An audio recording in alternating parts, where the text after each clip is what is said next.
Well, folks, thank you again for being here because the vast majority, the real intention behind your listening to all this is what got you into this, is what is called this currency exchange. And how is this happening and why is it taking place and what is going on here? It was about, let's see, this is 2022. It was about, it was about 9 years ago. I had heard about this stuff going on with the Iraqi dinar, and some people, in Sedona were sharing that with me, and I thought, this doesn't make sense.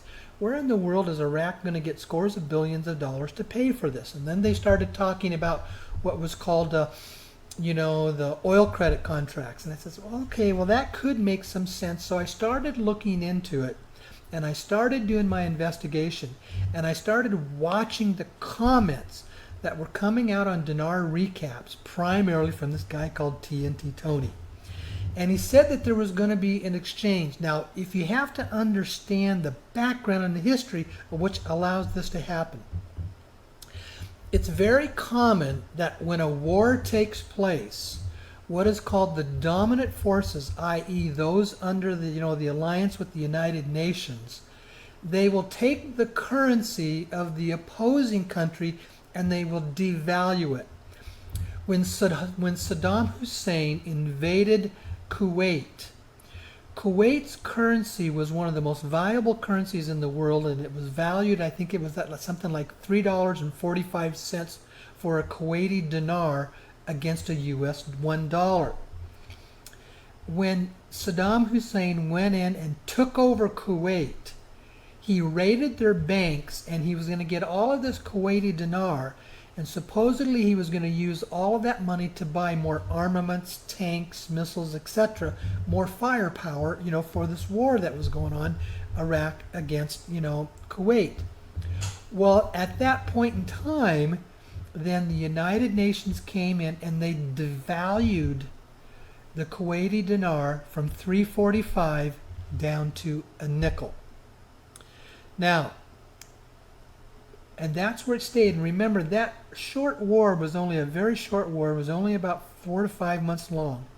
When it was over, and when they had kicked, Iraq out of Kuwait, and Iraq, and I should say Kuwait regained its sovereignty status as a sovereign nation, they basically then put the Kuwaiti dinar back at its original value of 345.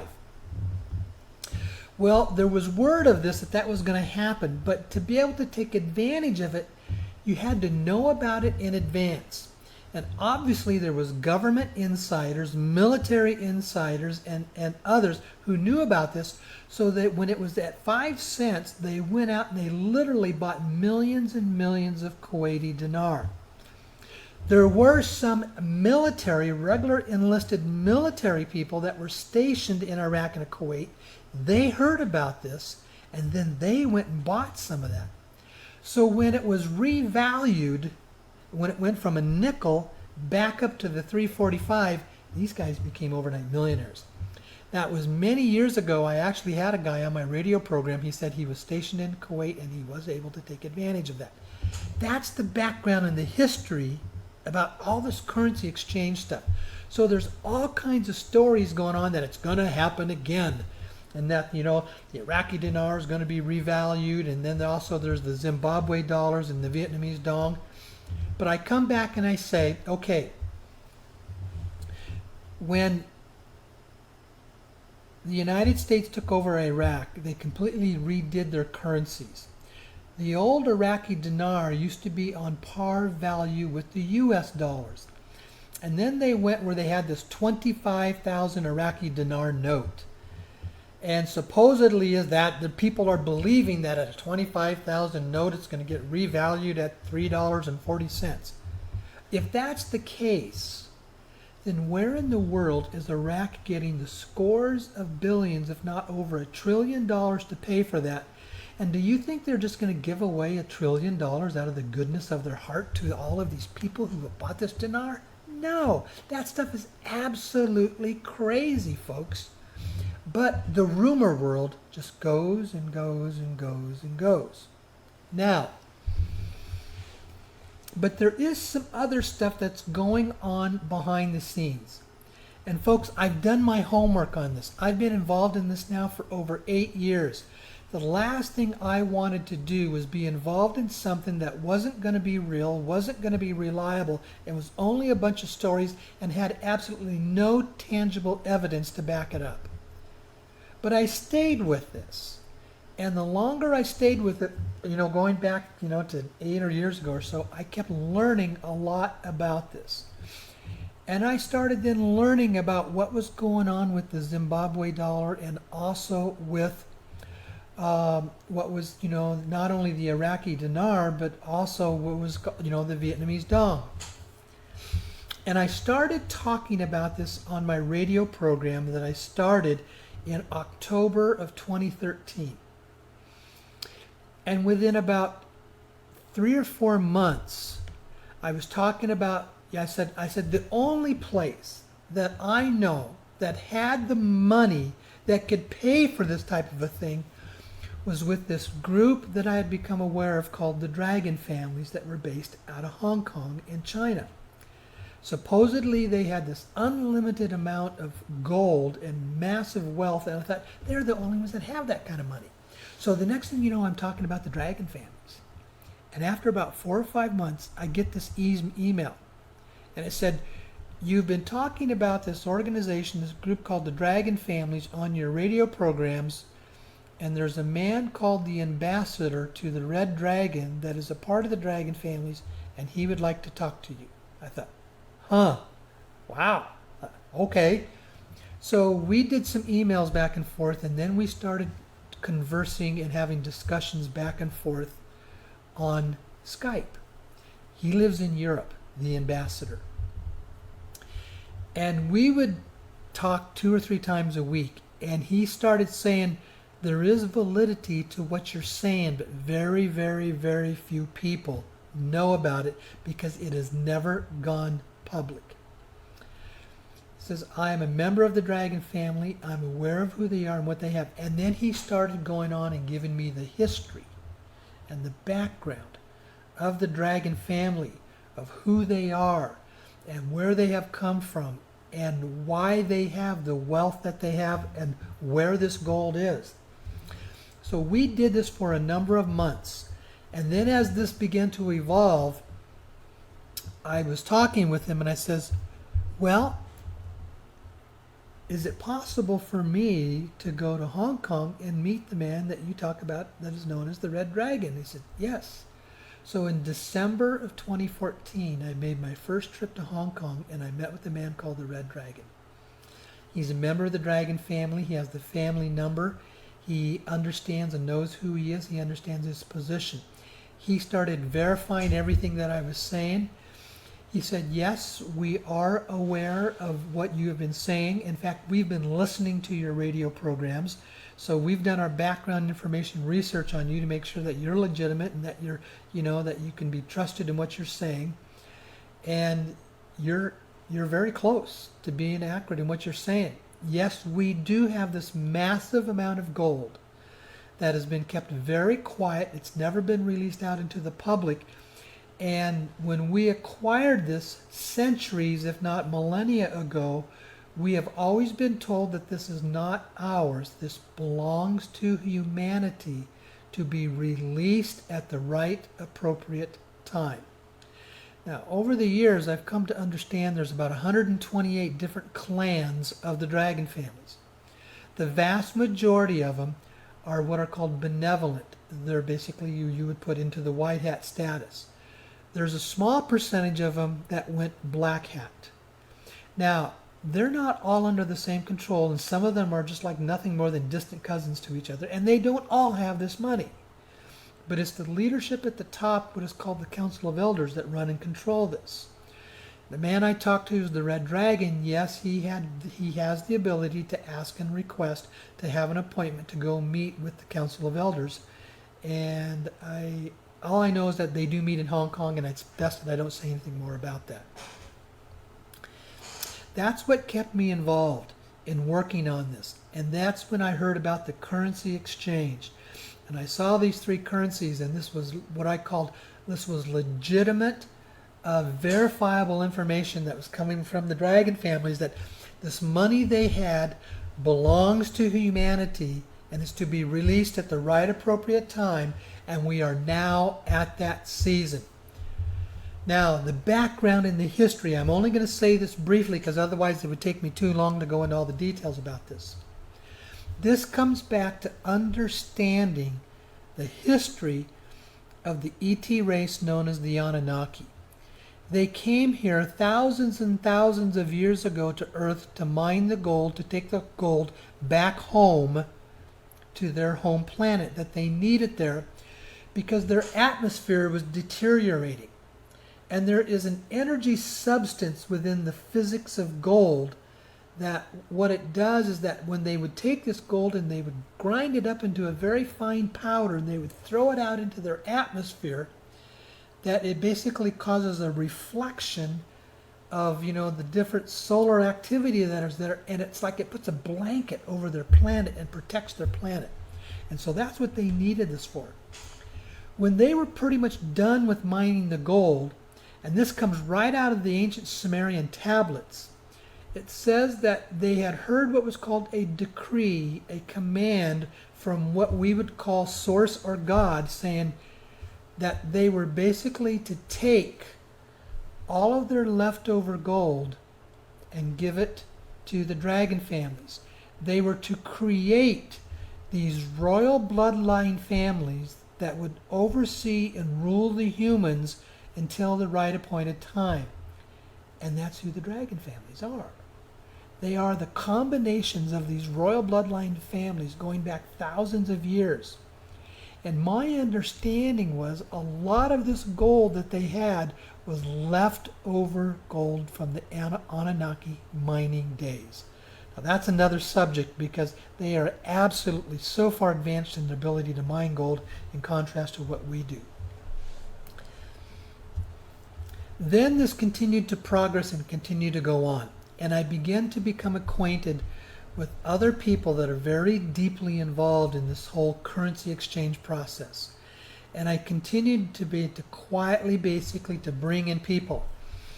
And what I made a decision was I was only going to work what was called with the Vietnamese dong, because the Iraqi dinar and the Zimbabwe dollars are not what are called tradable currencies on the open foreign exchange market.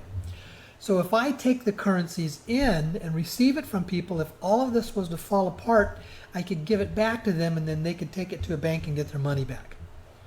Well, over a period of a number of years, I had collected a lot of dong, and also I became acquainted with this gentleman that I call the big broker, and that's all, I'm not going to give his name. And he was located at another city in Nevada, and he knew that I had made contact and had already sent some dong into this place called the Texas Processing Office. Now, it's understanding the history of who this is. I'm not going to go into the details about that. But they are the ones that process these currencies in conjunction with these funds that they have that are going to be released to humanity. And instead of just giving the money away, they do this as a currency exchange, so there is a legal process, a legal transaction that takes place, and it can't be taken to court and blown up because you just gave all this money away to whoever knows what. There's a reason why they are doing this. We are living in a world that we know is totally controlled by those we call the cabal. Others call them the Khazarian mafia. And basically they are the black hats of this world. They have run and controlled the financial system of our world for hundreds of years. And they have deliberately always said that their group, the wealthy get wealthier while they keep the masses of humanity in the various forms of slavery. Look at the third world countries that have been in what are called financial slavery for literally hundreds and hundreds of years. And for us in America, we may think that we're not slaves, but oh yes we are. We're slaves to our jobs. We can't do anything without having a job. If you're not independently wealthy, you're dependent upon your job. You're a slave to your job just to get by, to keep having a decent type of a living. You work your job for your 48 to 50 hours a week, and you get a few weeks of vacation, and you get your weekends off. And other than that, your life is your job. And that's what they wanted. And these jobs are created in essence for us to be slaves to enrich the cabal and make them become more wealthy. Their power and control system is starting to fall apart. Why? Because humanity, the everyday people like you and me, were waking up to the truth. The greatest gift to me that has come to us has been the advent of the internet. Because see, I can sit with the internet, I can sit here and I can talk to you, and there will be thousands of people that are going to listen to this program, and we're going to start learning the truth for ourselves. We're going to really understand what's going on, and we're going to be able to start waking up and creating the energy of our thoughts to make the system change. And that is what we are doing. So the cabal are falling apart. The cabal has quietly said their greatest fear is humanity waking up. And that's what we're doing. We're waking up to the truth. We're waking up to what's really going on. We're basically turning into the red pill world and learning the real truth of what's going on out there. And we're leaving the blue pill world. That's happening in masses with humanity. That is what the dragon families have been waiting for. When the dragon families have said, and I'm not going to say just, I'm now going to go back and I'm going to say those that are releasing the funds. They originally wanted to do this going all the way back to the Bretton Woods Agreement right around World War II. But they realized that the governments were too corrupt at the top, the banks were too corrupt at the top, and if they were to release trillions of dollars, it would only evolve to getting back into the hands of the cabal and make them all the more powerful and wealthy. So that wasn't going to work. Then they tried another effort with what was called President Sukarno of Indonesia and President Kennedy, and when they developed what was called the Green Hilton Memorial Agreement, and that fell apart. Kennedy was assassinated out of that. President Sukarno was placed under house arrest by his own military generals for the rest of his life. That fell apart. The fund releasers understood and knew that they had to wait until they had a system that was safe of how they could release these funds that would not empower those cabal people that are already the wealthy controllers of the world, but it would empower humanity, because this money belongs to humanity. It's humanity's funds. And what they realized is the cabal cannot stop 50, 80, 100 to 120,000 people being given millions of dollars each and told, go out and spend it. They can't stop that. That is what they cannot stop. And that is the primary reason for these funds being released in the method and the manner that it is being done. They are using scores, if not over 100,000 of everyday people like you and me, and they've developed this currency exchange to have a legal contract of how the money and the funds can be shifted. Now I'm going to share something with you that I have never shared publicly before, but I'm willing to say it here on this program. When I went and visited with the dragon families in Hong Kong, I've been there 4 times now to meet with them. They told me, they said, we did our background and research on you. We probably know more about you than you know about you. And he said, let's just say this.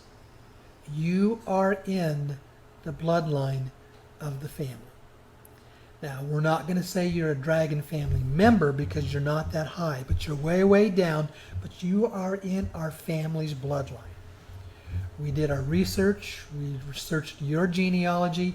We know your background, and so you're a part of this. So that's why we have invited you to come in and do what you were doing. And you can trust the fact that you have our protection in this process. Now, it was about 6 months ago, all of a sudden it dawned on me. I don't know anybody else that gets to openly talk about the currency exchange like I do on a radio program, but more so, totally, completely discuss it in my workshops. And I never deny anybody coming to the workshop. I should say there's been a couple times I've had just a few, but that was an explicit reason for that. In essence, anybody who requests and signs to come up to my workshops, I allow them to come. And I share the history, the full background about why all this is going on. And now you're hearing about why it's me. Is because I'm a part of the bigger picture. I'm a part of the process of these funds being released. And the reason is it's time for humanity to wake up, and part of that process is being set free from the thousands of years of the Khazarian mafia control over the human race. And it's happening, and it's going on. That's the reason why we get to do this. That's the reason why I get to be a part of this. And that's the reason why you can choose to come in and be a part of this exchange as well. I'm only going to say this once you're on the program. If you want to be involved in round one, and if you have not already submitted documents or you have not purchased currency or sent it to me, send me an email and I'll put you on a list. I cannot guarantee, but there's still a very good probability that anybody that wants to be in the round one of the exchange, you can be involved in this. I can't put this out in a newsletter because that goes out to 12,000 people and there's just too many to do that. But if you noticed, I waited until we were 40 minutes into the program before I said this. So the people who listen to this whole program, you now have an opportunity to be able to come into the exchange. Now, what's happening currently? We have always been told what I call the Texas Processing Office has the funds. It is my brokers who have seen the bank accounts online that has these funds. And they have said when they saw that bank account online, it had so many zeros in it they couldn't even count it. The decision to release those funds is politically oriented, because the kind of money that they are looking at releasing, and we're talking hundreds of billions of dollars, if not even more, it has a dramatic impact on global politics and global finances. So there's an appropriate timing about when this happens. And we're seeing the events beginning to unfold because we've been told the Khazarian Mafia, the Cabal, the Black Hats, they need to be neutered. That doesn't mean they're going to be taken out. It just means that their power needs to be neutered. It needs to be reduced or taken away from them. And this kind of money being released is a part of what neuters their control over the world's money supply. This is a step-by-step process that's going to go on for some decades, folks. It's not just a one-shot deal. But those of us involved in the currency exchange, we are the ones that are getting to be the trailblazers, the first stages of these funds being released to help shift and change humanity. Now, that's the background, that's the history, that's the reason why. I've told you about where the gold that comes, that backups, that is the collateral behind the bank accounts that this is happening. There has to be a currency exchange. There are contracts that are involved in this. If you're reading dinar recaps and you're thinking that you're just going to get an 800 number and you're going to be able to go into a bank and exchange your currency, forget it, folks. That will never, never, never happen. I am in direct contact with the funders, and they have always said they will never, ever fund that type of a program. If all you got to do is get on a list and get an 800 number, and you can walk into the bank and you can walk out a multimillionaire, how many drug dealers, terrorists, and criminals are you now turning into multimillionaires? Folks, that will never happen that way. You've got to go through an exchange. You've got to submit some currency because it makes you put something on the line. you've got to go through a security clearance and a background check, and you got to have contracts that you have signed, and all of this has to be validated by U.S. Treasury. I can tell you right now, the brokers and those that are releasing the funds, if they are not in contracts with U.S. Treasury, they will never be able to release a dime because they don't have the money to release it. This is all controlled by the white hats, the alliance people that work in conjunction with the U.S. Treasury. This is overseen by white hats within the government. So that's why it takes contracts, it takes agreements, and it takes an exchange for you to be involved in the process. So, I think that's about it. About all I want to do is on sharing that tonight. If you've got some questions, this would probably be a good time for you to go ahead and get on the list to call in and ask your questions. That phone number is 515-605-9356. Again, 515-605-9356. And with that, Blanca, let's go back to you, and why don't you share your thoughts on what I've shared tonight? Well, it's always nice to get that detailed explanation, and you did it pretty streamlined, but hit the main points. It's always good to hear it and be reminded, and to hear it in different contexts. The first time I heard your, overview, we hadn't had the president's house raided. We hadn't had, the January 6th false flag. We hadn't a lot of that stuff, right? So with that backdrop, it really shows the intensity and the importance of this particular exchange going on and how meaningful it is, and important. It's before we used to say yes, because then people will have this money. A lot of the people who are working with you are more, spiritually oriented, charitable. They want to spend the money on the good for humanity, etc. But now more than ever, you could see as, the economic situation is getting so difficult, more difficult than we've seen it, this plays out even more importantly. So it was kind of nice to hear the overview given backdrop. Yeah, good. Okay. Well, are we ready to go to the callers? I have a couple. Yes. Well, this person with area code 419, I know you raised your hand right at the very beginning of the program, but we'll go ahead and go to you because you did raise your hand. Okay, so we're going to area code 419. Okay, you're on the air, and you need to turn your volume down in the background because we can hear you. Okay, so we're going to area code 419. Are you there, area code 419? Did you have a question? I don't think so. I think they just probably accidentally pressed one on their touch-tone phone, didn't know why they were doing it. So, because obviously there was no one responding there. Because remember, they raised their hand within the first 3 minutes of the program. So, all right, let's go to area code 321. There was someone there. Area code 321, you're on the air. What can we help you with? Hey, thanks, Dave. Appreciate it. This is Thomas. I got a couple questions here and a good recap there. Appreciate that. And appreciate all you do here. And I've been with you for about 8 years, too. So, from the beginning. You mentioned, because I may have missed a show or two, and I know back in the spring or May or so, you mentioned you thought you were getting paid maybe in June sometime.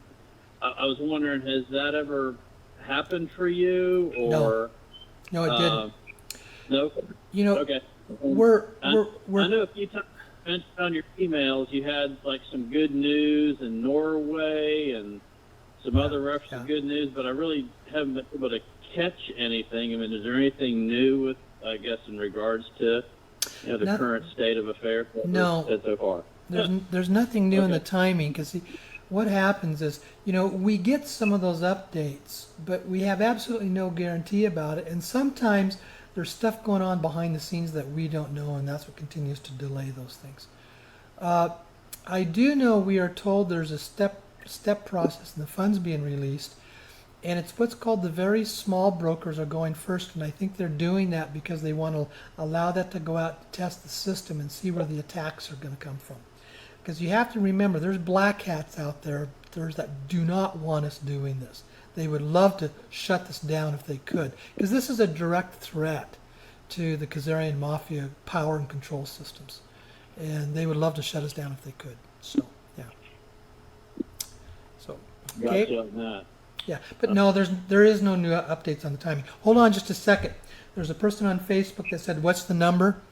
The number, if you want to call in, 515-605-9356.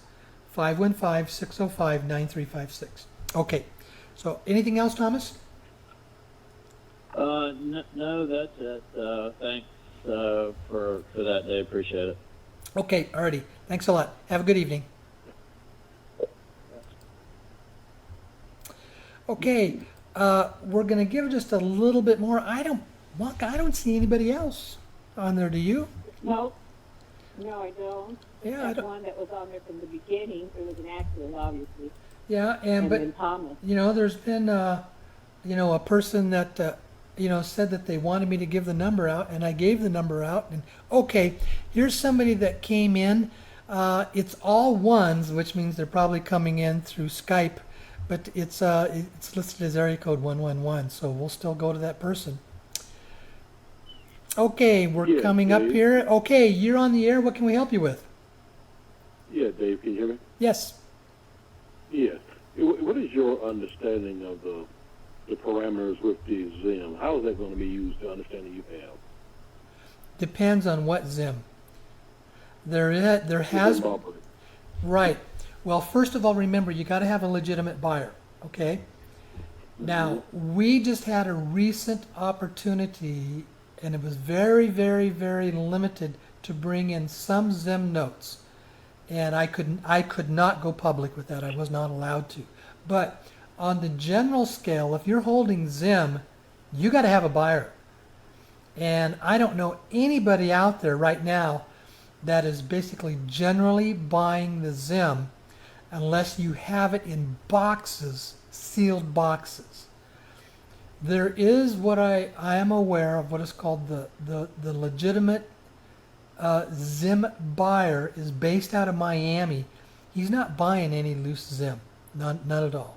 So if you've got Zim sitting in your home, it's whatever you want to do with it. But right now, it may be just nothing more but worth a bunch of wallpaper. So Is it also your understanding that the Zim is to be directed for project use? no, I've never heard anything that the funds are required for project use. That has never been told to me. There are tons and tons of stories and stories and stories out there, and these storytellers can never back up what they have to say that's tangible. Mm-hmm. Okay. And you think that the exchanges, will they be done at banks? I mean, I know. No. I already talked about that. There's no way in the world you're going to get an 800 number and be able to go into a bank and exchange. You open it up to funding criminals, drug dealers, and all that kind of stuff when you do that. These are private exchanges and contracts are involved. This will never be done publicly at a bank. Those are just empty storytellers that can never tell you where the money's coming from to pay what they talk about. Mm-hmm. Okay. Let me make a comment. When I first started this, my name and my programs were appearing on Dinar Recaps. And I started politely saying, who's got the money? Where's the money coming from to pay for what you guys are talking about? It's going to take hundreds of billions, if not over $1 trillion, to pay for what you talk about. And they would never, ever answer that question. And this went on for about 4 months. And I would, again, politely just say, where's the money coming from? You guys aren't addressing that. You can't address who has the money to pay for this. And after about 6 months, they shut me off, and they have banned me And for 7 years, they have never allowed my name to be placed on dinar recops. I am completely banned from that site. And yet they are the ones that are saying, it's happening next week, it's happening next week. And they've been saying it every week for almost 8 years. What does that tell you? Mhm. Right. Yeah. So is it your understanding that any of these funds have to be used for projects? Not unless it's in your contract. I see. That makes sense. Thank you, Dave. Okay, alrighty. Mhm. Okay, thanks a lot.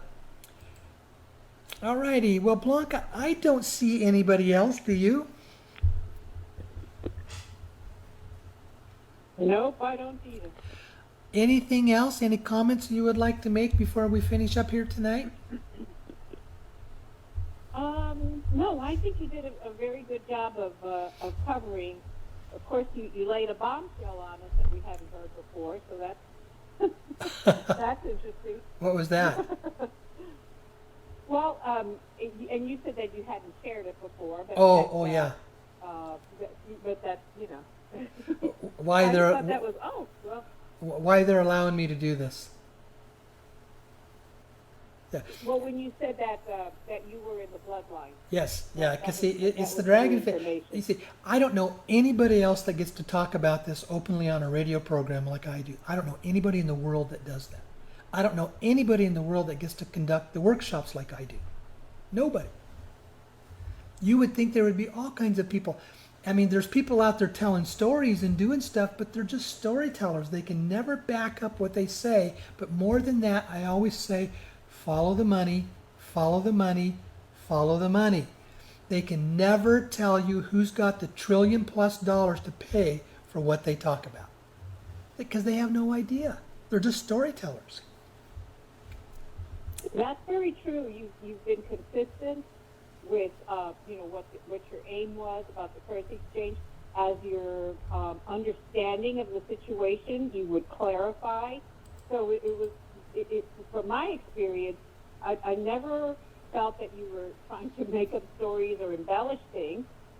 If all of a sudden you got data that put a different light on the currency exchange or your understanding of it, you would share it. So it's been like a living process as your understanding and your contacts and your own verifications increase. But you've never done a whole 180-degree, I was totally.